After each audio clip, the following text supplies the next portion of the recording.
बचपन से हमें बताया जाता है कि ये जो क्लास के टॉपर बच्चे होते हैं ना, ये बिल्कुल घिस्सू होते हैं। 12 घंटे 14 घंटे 16 घंटे बैठकर पढ़ाई करते हैं। हो सकता है कि जेईई नीट के कुछ केसेस में सच हो, बट कॉलेज के अंदर जरूरी नहीं है कि ये सच हो।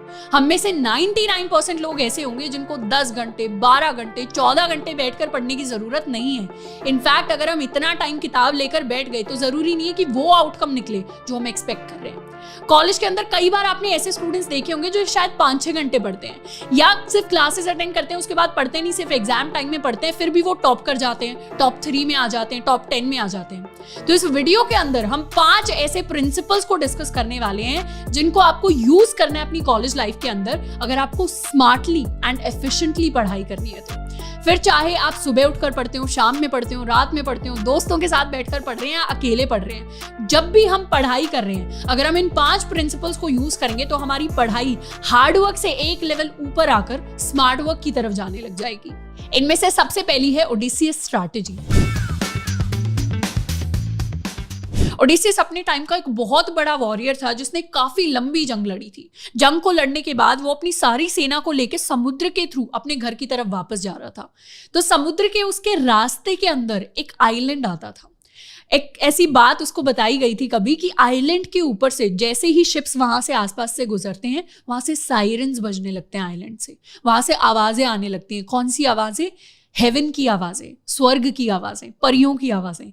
वो आवाजें क्या करती हैं, जो भी सेलर आसपास जा रहे होते हैं शिप्स के थ्रू, बोट्स के थ्रू, उनको अपनी तरफ बुलाती हैं। और जैसे ही सेलर्स उस आइलैंड की तरफ आते हैं, वो आइलैंड एक्चुअली एक ट्रैप होता है जो उन सेलर्स को मार देता है। तो ये ओडिसियस को पहले से ही पता था, तो उसने एक स्ट्रैटेजी रची। क्या स्ट्रैटेजी रची? उसने अपने सारे सेलर्स को तो बोला कि अपने कान बंद करके रखने पूरी जर्नी में। और दूसरी चीज जो उसको करनी थी, ओडिसियस बहुत क्यूरियस था, तो उसको सायरन सुनने थे। सायरन सुनने के लिए उसने क्या किया, अपने सेलर्स को बोला कि मुझे शिप के ऊपर बांध दो। रस्सियों से उसने खुद को बंधवा लिया और उसने स्ट्रिक्ट इंस्ट्रक्शन दिए कि मैं कितना भी भीख मांगू, मैं कितना भी रिक्वेस्ट करूं, मुझे खोलना नहीं है, मेरी रस्सियों को बिल्कुल नहीं खोलना है। और उसके सेलर्स ने बिल्कुल ओबे किया। जैसे ही उसका शिप उस आइलैंड के पास से गुजरने लगा, वहां से सायरन्स आने लगे, आवाजें आने लगी, बहुत मधुर आवाजें। बट फिर भी ना सेलर्स ने उस तरफ ध्यान दिया, और ओडिसियस ने उन सायरन्स को जब सुना और उसने रिक्वेस्ट किया सेलर्स को, तो किसी ने उसको खोला भी नहीं। तो इस तरीके से उसका शिप काफी सेफली अपने घर तक जाकर पहुंच गया।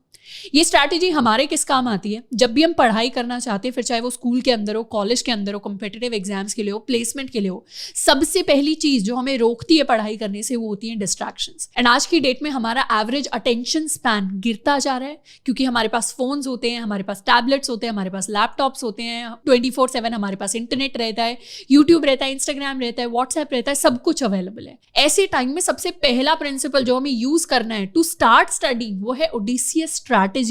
यानी हमें अपनी डिस्ट्रैक्शंस को कट ऑफ करना है। ओडिसियस इसलिए सक्सेसफुल हुआ क्योंकि उसको पता था उसका गोल हेवन जाना नहीं है, स्वर्ग जाना नहीं है, उस आइलैंड पे जाना नहीं है, उसका गोल अपने घर पहुंचना है। वैसे ही हमें पता होना चाहिए कि हमारा गोल क्या है। क्या हम इंस्टाग्राम पे फॉलोअर्स बढ़ाना चाहते हैं, अपनी एंगेजमेंट बढ़ाना चाहते हैं, या फिर हम कहीं पर लाइफ में एक्चुअली पहुंचना चाहते हैं? तो अगर आप पढ़ने बैठ रहे हैं, हमारा गोल हमारे दिमाग में पहले से ही क्लियर होना चाहिए और अपनी सारी डिस्ट्रैक्शन को हम कट ऑफ करके पढ़े। अपने फोन को स्विच ऑफ करके रख दे, नहीं तो उसको दूसरे कमरे में साइलेंट करके रख दे। हमेशा अपने फोन से दूर रहकर हमें पढ़ाई करनी है। इनफैक्ट अगर आपका लैपटॉप का भी काम नहीं है, सिर्फ बुक्स का काम है, तो लैपटॉप को भी साइड में रख के हमें पढ़ाई करनी है, ताकि कोई भी डिस्ट्रैक्शन, नोटिफिकेशन हमें रोक ना रही हो अपने गोल की तरफ आगे बढ़ने से। सेकेंड स्ट्रैटेजी जिसको हम यूज करेंगे वो है पेरेटो प्रिंसिपल।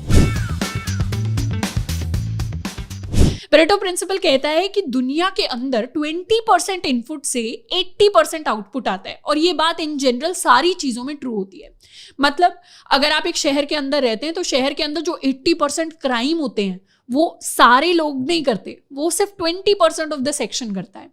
या फिर आप अगर कोई दुकान चला रहे हैं, तो दुकान के अंदर जो सारा प्रॉफिट आता है वो 20% ऑफ द कस्टमर लेकर आ रहे होते हैं। या अपने स्कूल के अंदर, कॉलेज के अंदर अगर प्रोजेक्ट्स पे काम किया होगा, तो ग्रुप प्रोजेक्ट्स में क्या होता है, सारे लोग काम नहीं करते। ग्रुप प्रोजेक्ट्स के अंदर भी 20% ऑफ द पीपल होते हैं जो 80% ऑफ द प्रोजेक्ट को कंप्लीट करते हैं। यानी 5 लोगों का ग्रुप है, तो उसमें से एक ही बंदा सबसे ज्यादा काम कर रहा होगा, नहीं तो मैक्सिमम 2। तो ये पेरेटो प्रिंसिपल कैसे अप्लाई करता है? ये चीज एग्जाम्स के अंदर ऐसे अप्लाई करती है कि जरूरी नहीं है कि अगर आपको 100 टॉपिक्स पढ़ाए गए हैं तो एग्जाम के अंदर 100 टॉपिक्स ही आएंगे। इसीलिए स्मार्ट वर्क करने में हमारी जो स्ट्रैटेजी होनी चाहिए वो ये है कि एक बार हम सारे सिलेबस को छान मार लें, उसको पढ़ लें, उसको रीड कर लें, बुक से देख लें क्या क्या टॉपिक्स हैं, बट उसके बाद एंड में हमें क्या करना है, अपने प्रीवियस ईयर क्वेश्चंस को देखना है। पुराने साल के अपने क्वेश्चन पेपर को हम देख रहे होंगे, क्लास में जो असाइनमेंट्स या टेस्ट दिए गए हैं उनके क्वेश्चंस को एनालाइज करेंगे, प्लस ऐसे बच्चे के नोट्स को एनालाइज करेंगे जिसने क्लासेस रेगुलरली अटेंड की हो। अब सबसे बेस्ट तो ये रहता है कि रेगुलरली हम ही क्लासेस अटेंड कर लें और फिर एग्जाम टाइम में पढ़ाई कर लें, पर किन्हीं भी रीजंस की वजह से अगर वो नहीं हो पाता है तो हमारे पास एटलीस्ट उस स्टूडेंट के नोट्स होने चाहिए जो या तो टॉपर रह चुका हो, जो बहुत ही अच्छे नोट्स बनाता हो, या जो रेगुलरली क्लास अटेंड करता हो। फिर इन 4 रिसोर्सेज से जो हम common questions, common topics, common चीजें निकाल रहे होंगे, उनके बहुत ही ज्यादा प्रोबेबिलिटी होती है आपके एग्जाम्स में आने की। तो एक बार हमने सारा सिलेबस देख तो लिया, पर सबसे ज्यादा जो हमें फोकस करना है वो उन कॉमन टॉपिक्स के ऊपर करना है जो इन 4 चीजों में आते हैं। तो वो हमारे 20% रिसोर्सेज होंगे जिनके ऊपर हमें 80% एफर्ट लगाना है ताकि मैक्सिमम रिजल्ट हम ला पाए। तीसरा प्रिंसिपल जो हमें फॉलो करना है वो है स्पेस्ड रेपिटेशन, यानी एक फिक्स स्लॉट होना चाहिए जिसके अंदर हम फोकस के साथ पढ़ाई करें, उसके बाद एक छोटा सा ब्रेक लें, उसके बाद दोबारा एक फिक्स स्लॉट के अंदर हम फोकस के साथ पढ़ाई करें, उसके बाद दोबारा छोटा सा ब्रेक लें। इस चीज को पोमोडोरो टेक्निक भी कहा जाता है, जिसके अंदर आपको बोला जाता है कि आप 25 मिनट बैठकर अपना काम करिए फोकस के साथ, फिर 5 मिनट का ब्रेक लीजिए, फिर दोबारा 25 मिनट काम करिए, फिर दोबारा 5 मिनट का ब्रेक लीजिए। और इस तरीके से जब आपके 3-4 स्लॉट्स कंप्लीट हो जाते हैं तो हम एक लंबा ब्रेक ले सकते हैं। पर जरूरी नहीं कि आपको 25 मिनट बैठने की जरूरत है। जैसे मुझे पर्सनली लगता है कि 25 मिनट मेरे लिए कम हो जाता है, तो मैं मिनिमम 1 घंटा नहीं तो 1.5 घंटा बैठने की कोशिश करती हूँ और फिर मैं ब्रेक लेती हूँ। तो ऐसे ही आपको अगर लगता है कि आपका सिलेबस बहुत ज्यादा है तो आप ज्यादा घंटे के फोकस स्पैन्स में बैठ सकते हैं, पर उसमें ज्यादा घंटे का मतलब 3 घंटे या 4 घंटे नहीं है। आपको थोड़ा बीच में खुद को ब्रेक देना पड़ेगा। अब ये ब्रेक आप छोटा भी रख सकते हैं। काफी स्टूडेंट्स का डाउट होता है, दीदी 5 मिनट के ब्रेक में तो मैं रिफ्रेश ही नहीं हो पाऊंगा, मुझे तो खाना खाने भी जाना है, मुझे तो गाने भी सुनने हैं, मुझे तो एक एपिसोड भी खत्म करना है बीच में। तो ऐसा नहीं होता। हम ह्यूमंस के बारे में स्पेशल चीज ये है कि अगर हम 25 मिनट भी ढंग से फोकस के साथ पढ़ाई करते हैं या 1 घंटा भी बैठकर पढ़ाई कर लेते हैं तो सिर्फ 5 से 10 मिनट ही काफी होते हैं हमें दोबारा रिफ्रेश करने के लिए। यानी कोई साइड एक्टिविटी मैंने कर ली, थोड़ी देर गाना सुन लिया, कुछ छोटा मोटा हम किचन से खाकर आ गए, तो हमें कंप्लीटली रिफ्रेश कर देगा and we can start with our second slot. अब जो ऐसे स्टूडेंट्स हैं जिनके एग्जाम्स अभी आसपास नहीं है, काफी हफ्ते बचे हुए हैं, महीना बचा हुआ है, तो उन स्टूडेंट्स का जो टाइम स्लॉट होता है बैठने का वो कम भी हो सकता है, मतलब हम कम देर भी बैठ सकते हैं। पर जैसे आपके एग्जाम्स आ रहे हैं, मान लीजिए एग्जाम कल ही है या एग्जाम 3-4 दिन बाद है या इसी हफ्ते के अंदर है, तो उस केस में हम क्या कर सकते हैं, ज्यादा लंबे टाइम तक हम फोकस बैठ सकते हैं। ऐसे क्या होगा, एग्जाम में भी हमें लंबे टाइम तक बैठना होता है तो उस चीज की हमारे पास अच्छी तैयारी हो जाएगी। चौथा प्रिंसिपल जिसको हमें फॉलो करना है वो है पार्किंसंस लॉ। कभी नोटिस किया है कि जब हमें असाइनमेंट दिया जाता है क्लास के अंदर, अगर 1 हफ्ते बाद की डेडलाइन है तो मैं उसको कब करूंगी, मैं उसको आखिरी दिन बैठकर करूंगी। अगर कल की डेडलाइन है तो मैं उसको कब करूंगी, मैं उसको आज ही कर डालूंगी। तो काम के लिए जितना ज्यादा टाइम दिया जाता है काम उतना ही ज्यादा बढ़ जाता है। काम होता छोटी सी चीज है, पर उसको आप जितना टाइम दे दोगे कंप्लीट करने के लिए वो उतना ज्यादा बढ़ जाएगा।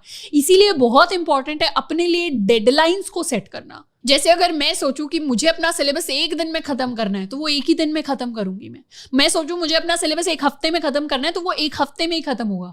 मैं सोचूं मुझे अपना सिलेबस 6 महीने में खत्म करना है तो मैं उसको 6 महीने में ही खत्म करूंगी। तो अगर हम किसी एग्जाम के लिए पढ़ने हैं जिसकी डेट बहुत पास आ रही है और हमारे पास कम टाइम है तो हमें सोचना पड़ेगा कि मुझे इसको इतने ही टाइम में खत्म करना है, नहीं तो वो खत्म नहीं होने वाला। और दूसरी चीज जो यहाँ पर हमें करनी है वो है टू प्री प्लान, यानी पहले ही प्लानिंग कर लो। अगर हमें पता होता है मेरे एग्जाम के अंदर ये टॉपिक्स आ रहे हैं तो मेरा 50% काम डन हो जाता है, क्योंकि मुझे पता है कि पढ़ना क्या है। पढ़ना क्या है वो सबसे ज्यादा इंपॉर्टेंट होता है। पहले वो स्टेप कंप्लीट हो तभी हम पढ़ाई कर पाएंगे। तो जब मुझे पता चल गया मुझे क्या पढ़ना है, सबसे पहली चीज जो मुझे करनी है वो ये डिसाइड करना है कि आज या डे वाइज में कौन कौन से टॉपिक पढ़ने वाली हूँ। दूसरी चीज जो डिसाइड करनी है वो ये है टाइम, कब पढ़ने वाली हूँ, क्या पढ़ना है, कब पढ़ना है। ये अगर मैंने प्री प्लान कर लिया तो माई 50% of the work is done.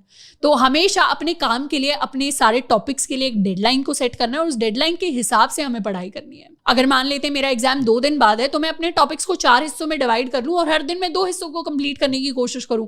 मैं रिवीजन के लिए एक फिक्स डेडलाइन दे दूं कि इस 2 घंटे के अंदर मुझे अपनी रिवीजन कंप्लीट करनी ही करनी है। तो हम उसी हिसाब से नोट्स बनाएंगे, उसी हिसाब से हम पढ़ाई कर रहे होंगे। और 5वां प्रिंसिपल जो हमें फॉलो करना है वो है एक्टिव रिकॉल। यानी जब भी एग्जाम टाइम पे या नॉर्मली हम नोट्स बना रहे हैं, हमेशा पहले समझना है, फिर सोच कर नोट्स के अंदर लिखना है। यानी एक बार टॉपिक को पूरा हम पढ़ लें, उसको एनालाइज कर लें, समझ लें, उसी के बाद सोच कर उसके हमें नोट्स बनाने हैं। ये चीज लॉन्ग टर्म में बहुत ज्यादा हेल्प करती है, क्योंकि जब भी हमें किसी चीज के बारे में लंबे समय तक याद रखना होता है ना, तो हम उसके बारे में बार बार सोचते हैं। तो मैंने एक बार टॉपिक समझ लिया, उसके बाद मैं उसके बारे में सोच कर लिख रही हूँ, तो क्या होगा, मेरी शॉर्ट टर्म मेमोरी से सारा का सारा कंटेंट उठकर मेरी लॉन्ग टर्म मेमोरी में शिफ्ट हो रहा है, और लॉन्ग टर्म मेमोरी में शिफ्ट हो रहा है मतलब मुझे लंबे समय तक याद रहेगा। इसके साथ साथ एक और चीज जो हम कर सकते हैं वो ये है कि जब भी हम पढ़ाई कर रहे हो, हम एक रफ नोटबुक लेकर बैठ सकते हैं, उसके अंदर हम कोई नोट्स बना सकते हैं, या फिर नोटबुक साइड में हटाकर हम एक दीवार से बात कर सकते हैं और उसको अपने नोट्स के बारे में बता सकते हैं कि पेज के ऊपर क्या क्या लिखा था। ऐसे हम ज्यादा एंगेज रहते हैं। जितना ज्यादा एंगेज रहेंगे उतना कम डिस्ट्रैक्टेड हम होंगे, उतना ज्यादा एक्टिवली हम चीजों के बारे में सोचेंगे, और उतना ज्यादा वो लंबे समय तक हमें याद रहेंगी। तो ये थे हमारे 5 प्रिंसिपल्स जिनको हमें हमेशा अप्लाई करना चाहिए जब भी हम पढ़ाई कर रहे हैं, क्योंकि इससे हमारा smartest and most efficient form बाहर निकल कर आएगा। अब ये जितनी भी प्रिंसिपल्स, लॉज, टेक्निक्स, मेथड्स मैंने आपको बताए हैं, इनका मेरा आपको बताने का और आपका सुनने का तभी फायदा होगा जब इस वीडियो को बंद करके अब आप 25 मिनट बैठकर पढ़ाई कर लें। हो सकता है आपको कोई असाइनमेंट कंप्लीट करना हो सकता है कोई डीएसए का सवाल सॉल्व करना हो सकता है आपका कोई एग्जाम आ रहा है, कोई प्रोजेक्ट पर आपको काम करना है, या इन जनरल आपको कोई ऐसी चीज करनी है जिसका आपको बहुत टाइम से करने का मन था बट आप टाइम नहीं निकाल पा रहे थे। तो अभी टाइम है, अभी वो 25 मिनट हैं जो आपको लगाने। ऐसा नहीं कि इस वीडियो को बंद किया, अब कोई कॉमेडी वीडियो देख ली, अब कोई टीवी शो देख लिया, अब कोई मूवी मैंने चला ली है। अब बैठकर 25 मिनट आपको लगाने हैं towards your goals, towards your future. आज के लिए इतना ही, मिलते हैं नेक्स्ट वीडियो में। Till then keep learning and keep exploring.